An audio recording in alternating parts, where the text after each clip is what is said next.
Satu gelas, satu cangkir, satu cup. Kopi saat ini sudah bukan lagi minuman yang hanya dikonsumsi oleh kalangan orang parubaya. Anak muda pun saat ini mulai melihat kopi sebagai minuman yang sudah biasa dikonsumsi. Bahkan, anak SD pun sudah mulai penasaran untuk mencoba. Dari kopi yang diseduh langsung dari biji kopi, sampai dengan kopi saset yang praktis dan ekonomis. Lalu, kenapa semakin banyak orang Indonesia yang minum kopi?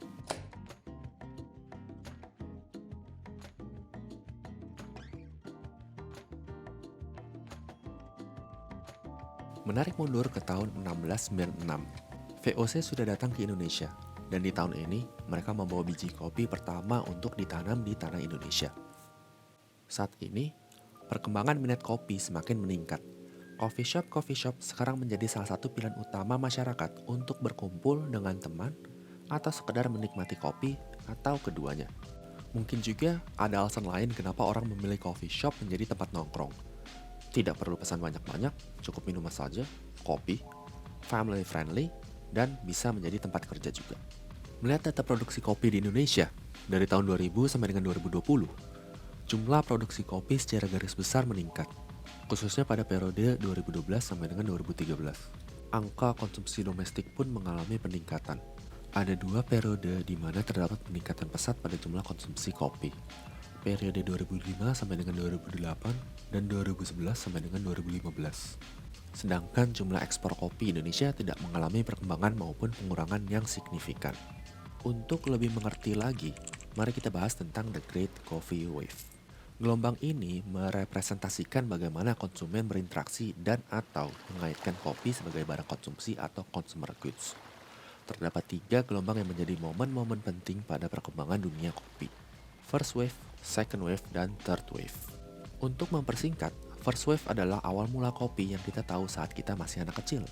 Kopi yang ekonomis dan mudah untuk didapat, tidak lain dan tidak bukan kopi instan.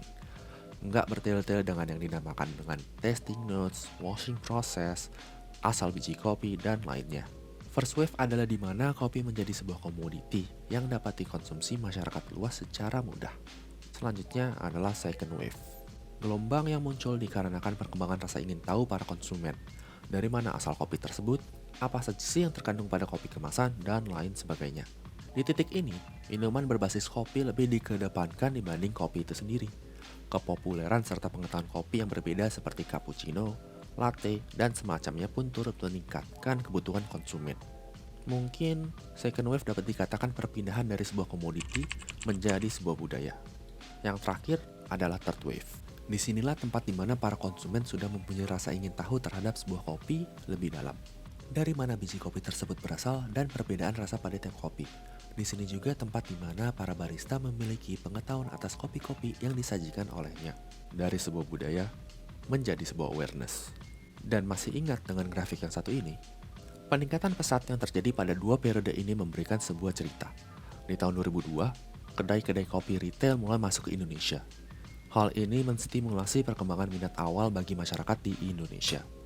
Peningkatan pesat selanjutnya mulai pada tahun 2010 dapat dikarenakan munculnya jasa pengantar makanan yang sampai saat ini seringkali kita pakai.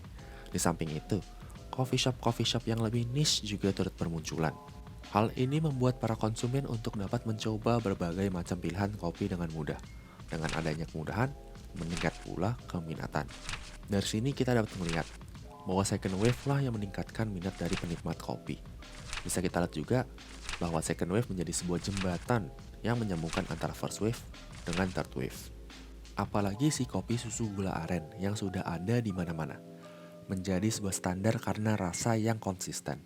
Dapat diterima dari kalangan yang tidak mengerti tentang kopi sampai dengan para pendekar di luar sana. Akan tetapi, pada intinya, konsumen kopi di Indonesia terbagi menjadi 3 macam saja. Memang lagi cari kopi atau caffeine boost, sekedar mau cari tempat nongkrong, atau memang keduanya. Kalau kalian,